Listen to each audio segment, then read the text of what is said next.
Hello, you fine internet people, nerds and non-nerds alike. This is Morgan Straughan Comnick here, and I'm here for another reading. This is actually from the current series I am wrapping up. This is from my new adult series, which is for adults that are 17 at least, in that range, just because of some content. And since I am a school teacher, I have to make sure I express that because there is some language, violence, and some other more mature content in this book compared to like my Spirit Vision and my other collections. But I really enjoy writing this series, and I can't wait to share it with you. So this is the first book. This is The Hunter and the Bringer. It came out in 2018, right there. And it's about two agents in two differentiating organizations. They both deal with monsters. Monsters live amongst the mortals, but they're just monsters. All they want to do is feed and, kill things.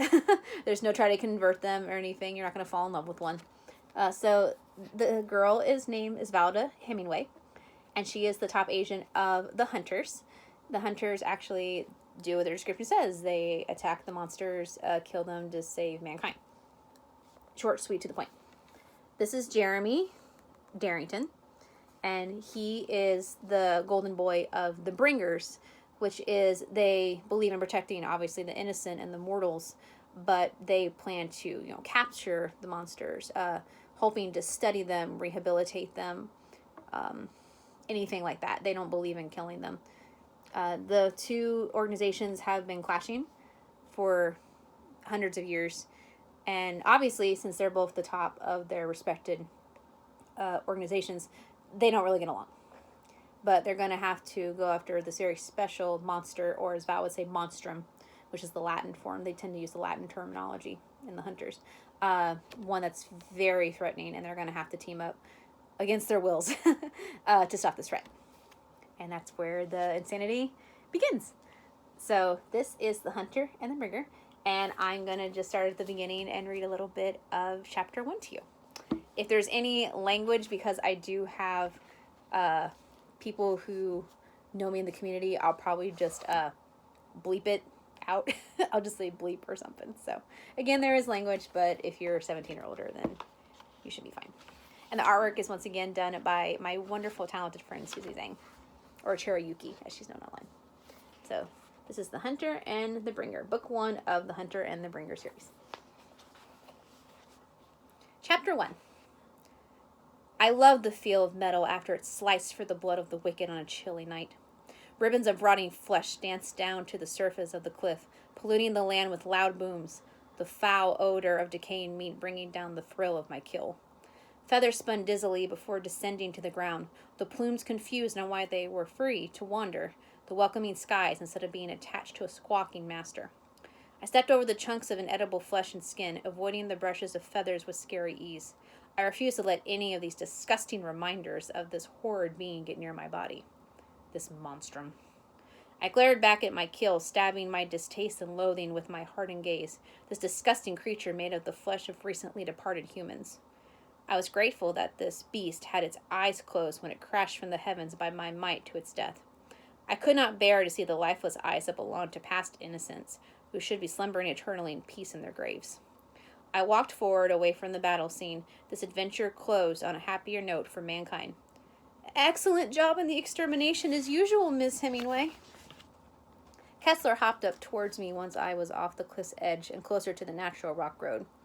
His light brown hair and big eyes beamed with adoration, but his hands that held his memo pad and pen to record the incident shook like Arctic water was injected into his blood vessels.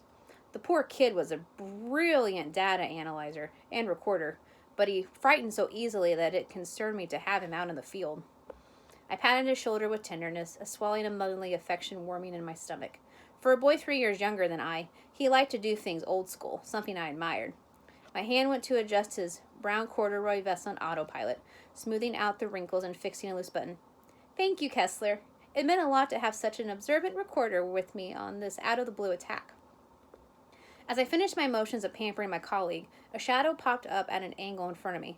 My mouth smirked in secret, for I knew the deep, raspy voice that would emerge from it. It looks like your sword got a fair amount of blood on it, Miss Hemmingway. Your forms must have been off just a few degrees. I lifted my head up to face our weapons specialist and combat trainer, Galen, his slick jet black hair in a ponytail and his golden eyes blinking once in the night, a falcon honing in on its prey. His look made the long scar from his eye to his chin come to life, its story haunting, yet wanting to remain a mystery to the outside world. I kept my expression passive for his sake, his remarks showing his brutality, picky, and perfect nature. Well, then you won't mind giving it a proper cleaning, eh, Sensei? I held it out at arm's length with a thrust that made my hand switch. At the last second, I grabbed my katana with ease and coaxed my hand mischievously to the side.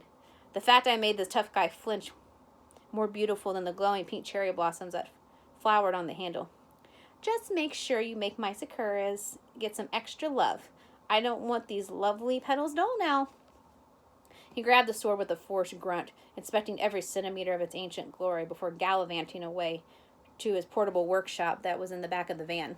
Color drained from Kessler's face as he jerked his head back and forth between the widening space Galen had made between us. I ruffled his hair. The movement reminded me of leaves in fall swaying in the gentle breeze. Master Galen scares me. It amazes me how you can tease him at all. His voice croaked a little in the middle, a frog nervous to jump off the safety of his lily pad. Yeah, I fight monstrum with the vile attempt to destroy mankind for a living. I think I can handle a grumpy weapons expert. My hands landed on my hips, my breath blowing away a piece of loose hair that had got free from my silver moon clip in the fight. As if my motion beckoned them to appear, the chief's van rolled up. The black paint gleamed in the moonlight, a spotlight showing that the boss had arrived in her usual late but does not give a darn style. It's not darn, but you guys can figure it out. A gust of wind graced my face, cooling it with a tingling thank you that I had purified the night air. The creature terrorizing this area now erased from the world. The tip of my blade, or any weapon we use in general, is dipped in a poison that is crafted in our laboratory. It not only slowly leaks into any monstrum system every time I cut their flesh, feathers, fins, or whatever they're deciding to wear, but after they are dead, the toxin in their bodies ignite and burns their remains from the inside.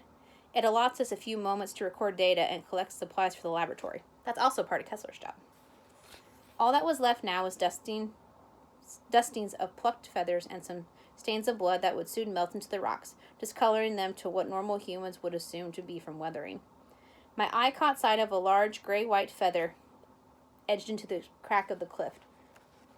Attached to it was a chunk of meat, the half size of a palm. I needed to get rid of it. Something like that could raise suspicion. It was almost 1 a.m, and in a few hours the early morning joggers would appear. Yeah, those running folks always seem to be the ones to find the signs of the supernatural in horror movies. No reason to risk it. Kessler always gives me a 4-ounce bottle of poison in case we have pieces of the monstrum that spread outside the main perimeter. I dropped 3 drops of the deep plum-hued liquid onto the feather and sealed the lid with caution as I watched the feather twist and bind into itself, as if its own silent agony, the final frame of the live-action suspense film rolling its credits. Satisfied with my job, I stood up and brushed the dirt and gravel flakes from my hands, the last ember engulfing its fuel with a dazzling blaze. There! Looks like another job well done. Just had to put up my stuff in the lab at headquarters and then make sure Kessler has all the accounts right in his notes for the file. You rock, Val. I cackled lightly at my puny remark, my hands on my hips once more, as the thought of a relaxing bubble bath and an episode of my latest anime filled my mind with joy and my heart with glee. As lazy as ever I see, my little Robin. The sweet visions I had just erupted into a raging hurricane of waves and glory samurai death scenes with his vile voice entering my ears. I spun around, my teeth biting my bottom lip so I could have some physical pain to hold me back from smacking this a-hole into next Tuesday, classic Ninja Turtle style. And I could use Michelangelo's techniques if I had my nunchucks with me. There in front of me, in all his annoying glory, was the man that I wish I had the legal right to knock down like the monstrum I slay. Jeremey Darington. I refused to acknowledge his comment, afraid my voice would crack with anger and break the windows of the organization vehicles around us. I stared every inch of him down, from his stupid polished dress shoes, his crisp modern black suit pants, and his light blue dress shirt, rolled up to his elbows like those supermodels. His Ray-Ban sunglasses were attached to his collar like neckwear, winking in the headlights of the two white vans that I had just noticed pulled up next to my company's. I know, go me. His sea glass-toned eyes crinkled in amusement, although his lips showed me with heated smugness in the form of a sweet but devilish smile. The wind combed through his brown and golden spikes that should not work for a man his age, but the color was meshed so well that it was like they were joined in holy matrimony. He seemed delighted in my visual assessment of him, giving me a nod. Then he added playfulness to a smirk as he tried to, discreetly, but wanting to get caught, run his eyes down my body. My purple flared long-sleeved peasant top and beige knee-length skirt with light brown leggings most likely had ribs and were covered in monstrum grime that I bet looked oh so mouth-watering, I'm sure. I willed myself not to blush at this jerkwad, my lips numbing from how hard I was chomping down to them. They would need some extra TLC from Dr. Yellow Cake Batter Chapstick stat once this loser was gone from my sight. Why do you always call me that? Sure, Val, that's the best question to ask a total creep that you aren't supposed to ever interact with when he has brought a platoon with him. A+. He flicked the tip of a thick spike of his hair with a flare that made me feel lower than dirt. Because you'll never be Batman, my dear. Must resist the urge to pounce. The sound of my boss's 5-inch heels on the rocky pathway snatched me out of my primal bloodlust like a master leashing her dog. I sighed, the adrenaline rushing out of my body. My mind became clearer, seeing the saving grace as an opportunity to actually prove that I am productive, a pillar that helps my company stand. What are you doing here, Darington? He took his sunglasses off of his shirt collar and began to absent-mindedly hinge and unhinge the temples of them like putty in his hands. Same as you. Hear about the monster attack. I grumbled, my hands clenching into a fist. You know that this isn't your company's area of skill, and as you can see, like the overly pointed nose on your face, the monster isn't here. Once again, I do the dirty work, and you guys want to take all the credit. Ain't gonna happen, slime bucket. Now, why don't you get the... That's enough, Valda. I stumbled at hearing my legal first name, my shoulders embarrassingly hunched over on command from the instructions of my boss. Chief Beryl Edric, the powerful woman in charge of our whole secret government organization unit, emerged next to us like a phantom in the night, in her usual fresh and standard black blazer, perfectly ironed white dress shirt, and black pencil skirt. Her slanted eyes branded into mine under her jet-colored glasses. Her high slits-back black ponytail was so flawless, not a hair was out of place as it swung in motion to her calm breathing. She was beautiful and as scary as all get out, but she ran an organization that murdered vicious monstrums for a living, and her mother, like her mother before her, was the councilwoman for her Native American tribe. Her family oozes with successful women. She fit her job description very well. Darington swiveled to meet up in front of the chief, a goofy, fake, charming grin crawling up his face. He bowed to her, our queen of intimidation. It is glorious to see you, Lady Edric. The sparkle in his eyes when he lifted his torso looked like it came right out of a manga. Gag me. Like the kick-butt leader she is, Chief's face remained unchanged at his antics, but her eyes became smaller, darts aimed to stab his heart like the concealed knife she had attached to her hip. She could have whipped that out and wiped the floor with Darington, this fact dawning on him when he saw the slight lethal glimmer behind her glasses. He gulped, looking like a complete chump, and backed away to his original spot by me. It took all the strength I could muster not to grin like a monkey who'd won the last banana. Chief turned her attention back to me. Valda, Mr. Darington, and his team are here for the same purpose as we are, to investigate the monstrum attack and seek a way to stop it. She paused, this a signal to me to mean that they meddled again. This monstrum was violent, had stolen 4 dead bodies that were just buried, preparing to enter their new afterlife. And it still craved for more, hunger consuming it, blinding it with greed, all these traits causing it to attack a neighborhood across the cliffside.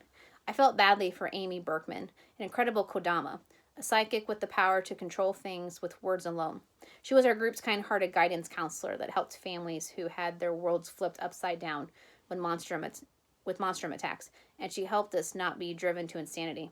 Unfortunately, that was a real possibility, and those who tried to leave our government secrets, well. However, the way I noticed Cheap's lip curve into a sneer ever so gradually meant that this was not the usual case, and that she was not happy. But, most surprising to me, she wasn't all-powerful today. The fact that Beryl Edric could be powerless shattered my reality, like when a child learns Santa is a myth. Seeing the turd monkey in a suit made my guts rumble with irritation, but Chief went over to him, striding over with her arms crossed. She did this during work often and looked like she was going to take over the world in this pose. As they began a discussion over what members of this organization were here, images of the tale I have embedded in my veins flashed in my mind, rolling like a film. Our world consists with monsters, or as my organization calls them since we stick to the Latin roots, monstrum. As much as movies and books want you to believe that monstrum can be good and peaceful and may even fall in love with humans, it doesn't happen. They are creatures like us, and they must survive, and they will any way they have to.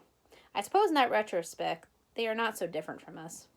But every single monstrum, even ones that are common nature, such as fairies, guardian spirits, and such, were manifested, birthed from darkness. Humans, as strange as it sounds, were crafted from light. Our paths have intertwined so much since the original days of the planet that of course we would adapt and accept darkness into our world, but it is foreign. Every act of evil and tragedy, unless performed by nature or human hands or inventions, are caused by darkness and the monstrum and their minions. I'm not sure how our forefathers from the time of the America's rise as a nation did it, but George Washington sent ambassadors out into the land to find the creatures he witnessed slaughtered more of his men than the actual redcoats. Lewis and Clark are the most famous of these original monster documenters and hunters. They recorded data, drew illustrations, and were able to make compromises with the calm monstrums and the ones with intelligent thought, although those species can be tricksters. It was a challenge, but a very rewarding endeavor. Over time, with advances in science and technology, we were able to discover ways to find technologies to stop the monstrum that were still refusing to stay in the designated areas that the agreements started. With the world expanding with transportation, the United States discovered that the other countries of the world have done similar contracts with monstrums, but there were encyclopedias worth of new creatures, manifestations of malice that were unique to each land.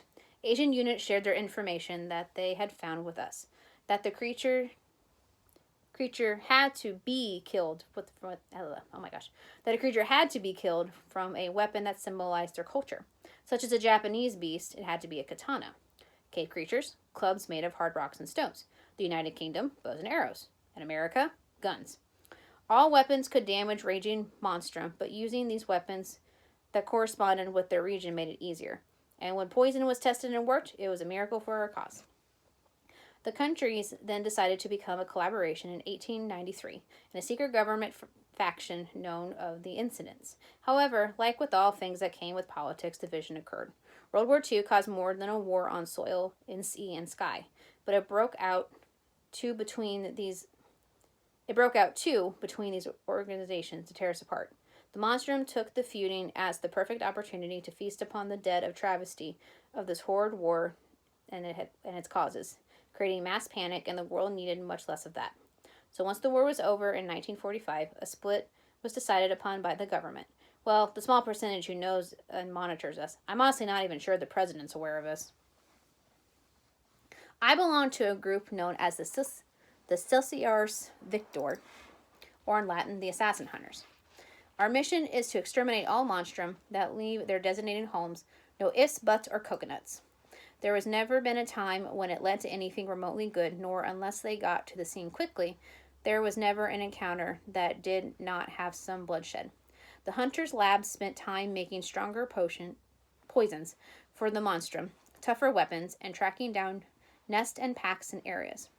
Their employees train hardcore in all forms of martial arts and defense, and all formats of weapons, from antiques to the latest. These creatures were made of pure darkness, and they need to be destroyed at all cost. We are meant to protect mankind and allow the masses to live normal, arrogant lives.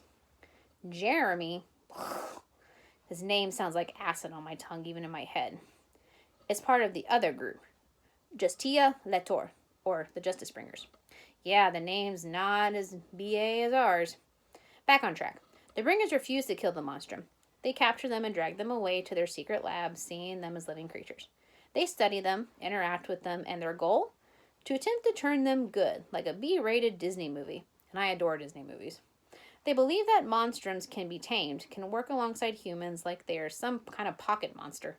However, all their attempts have failed, and they have lost loyal scientists, millions of dollars, and their labs have had more remodeling than an OCD interior designer. They have pulled the wrong lever in their methods of dealing with monstrum way too many times. Yet, they did collect bundles of data on our threats. What a crazy, twisted universe I was thrown into, but it's not like I really had a choice. A slap echoed across my eardrum, making me leap out of my skin, or similar to my darling cat when she gets sprayed with water. On my side was stupid-faced Darington. He bent down, his aftershave of sandalwood oddly intoxicating and way too close. I guess I stared a few seconds longer to be socially acceptable, because he'd get to me with an endearing, cocky grin. Let's get the page. One that stroked his pride that he was, in his mindset, a stud. Good grief, Charlie Brown. Yoo-hoo! Big summer blowout, princess. You need to pay attention, but I can understand if you want to rip my clothes off from where I stand. Careful, though, Poppet.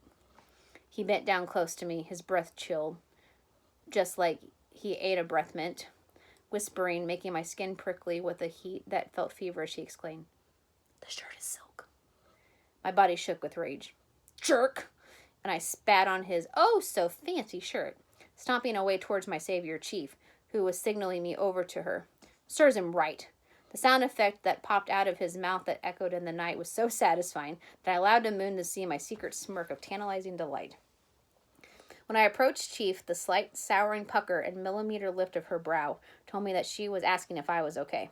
I responded with a baby-sized huff and shake of my head. Upon closer inspection, I saw that she was giving final directions to a member of the Bringer's crew, his crisp white shirt too blinding and unfit for our monstrum position. Seriously? Have they never had to get out blood, guts, and feathers out of their athletic, non-confrontational scout clubs? God.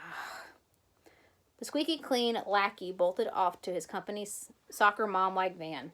Before I could inquire about this exchange, Chief spun on her heels, and with no expression on her face, she voiced, "Status report?" It took me a few more moments longer than I wanted to admit, to blink off the dumbness that flooded my mind. After this relapse of common sense, I realized she was asking about the monstrum I destroyed, before doltish Darington threw me off track. Wish I could throw him off a cliff. I could totally cover it up. Oh, yes, ma'am. I stood taller in our about-face position, saluting her for the first 15 seconds of protocol. The monstrum was first reported at headquarters at 9:09 p.m. Standard Time. We arrived to the scene at the last appearance at 9:37 p.m., which was 1.3 miles away from the current location. The monstrum had broken the windows of the 4 log cabins that had been rented out by campers and vacationers on the cliffside, this area known for its nature, hiking, and views. Fortunately, only one family was here at the moment, and we pulled up as the monstrum broke into their quarters. They sprinted out of the back door, and our side unit escorted them to safety at our closest sister police station. The wind from the gust of monstrum crafted was that of a winnow formation.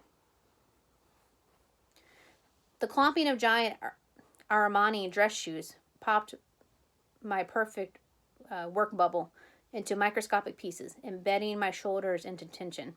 I smelled the person behind the irritating noise before the voice horrified my ears. What sort of monster was it? The Onomoriki, a bird demon from Japan. Its body is made of fresh corpses, this one consisting of 4 recently deceased souls that have not been buried yet. I answered automatically, giving him a scholarly glance, mildly stunned that I did respond to him so calmly. In addition, I was surprised he could not have figured that out for the fact that I used a katana. Kessler has finished recording the details of his observations on the report, and has the sample you provided chilling in our cooler for transport, Chief spoke, informing me that my end of the debriefing was complete. I set my hand up to my forehead in a final salute and gave her my full attention. Jerkwad must have done the same behind me, for I heard his oh-so-fancy shirt ruffle with movement. It is time for departure, so we can file this incident. Agent Hemmingway, you will ride in the main vehicle with Kessler and Galeon. You know your arrangements, Mr. Darington. Come along, you two. Okay, Wait, hold up. I took around 5 massive steps to get away from the now nauseating smell of sandalwood that was punching the inside of my nostrils. My foggy brain was not comprehending the reason for the words Chief spoke and why it sunk into my core and settled there. Something was awry in her final sentence. It a foreign bacteria that my cells needed to push out. To what? The way Chief spun and stared at me point blank made a cold sweat mutate on my arms. I knew I better shut up unless I wanted my tongue wrapped around my neck. Mr. Darington and his group will be following us back to our headquarters tonight. We have matters that need to be discussed at a secure location. Now, no more foolishness. I hate those who waste my time. Then Chief was gone, brazing down to her glossy, pitch-toned, $500,000 sports car, owning the world like a model on a New York Fashion Week runway. Intimidating, beautiful, and too powerful for someone of her short stature. I wish I knew how to bottle her spunk and sell it. Well, apple of my eye, and the dot to my lowercase I suppose our force is too strong to pull apart. Let's get ready for our adventure, lollipop. And he skips past me, an idiot in the night, his whistling tunes coming forth from his annoying mouth, pounding in my noggin slowly down to my eye sockets. The sigh that came out of me on its own made me feel like I had gained 100 years in age. Dragging myself to the main hunter's van, with doe-eyed Kessler at my side and grumpy Sensei taking the wheel, and most likely endangering my life unbeknownst to me with his lead foot, I knew I was not looking forward to this adventure. Okay, so that is chapter 1 of The Hunter and Bringer. Hopefully it wasn't too terribly long for you guys, and sorry I get tongue-tied easily, but hopefully you enjoy it. You can order Hunter and Bringer on Amazon. I will put the link below. Again, if you have a Kindle, you can also order it on ebook, and we also have it on Smashwords, iTunes. I think Barnes & Noble might still have it. You can always double check that, but yeah, I'll send the links in the description below. Feel free to contact me as well if you want an autographed copy. I do arrangements with that for conventions, or if you just have any questions, or if you've read the book, I would love to hear your thoughts and reviews. Book 2 will be coming out very, very soon. The manuscript is in its final editing stages, and I'm really excited about that. So definitely look forward to Monsters and Mortals, which is book 2 of this duology, The Hunter and the Bringer, of the Hunter and the Bringer series. Okay, guys, hope to hear from you soon. Stay safe and make sure you find something great to read. All right, sayonara.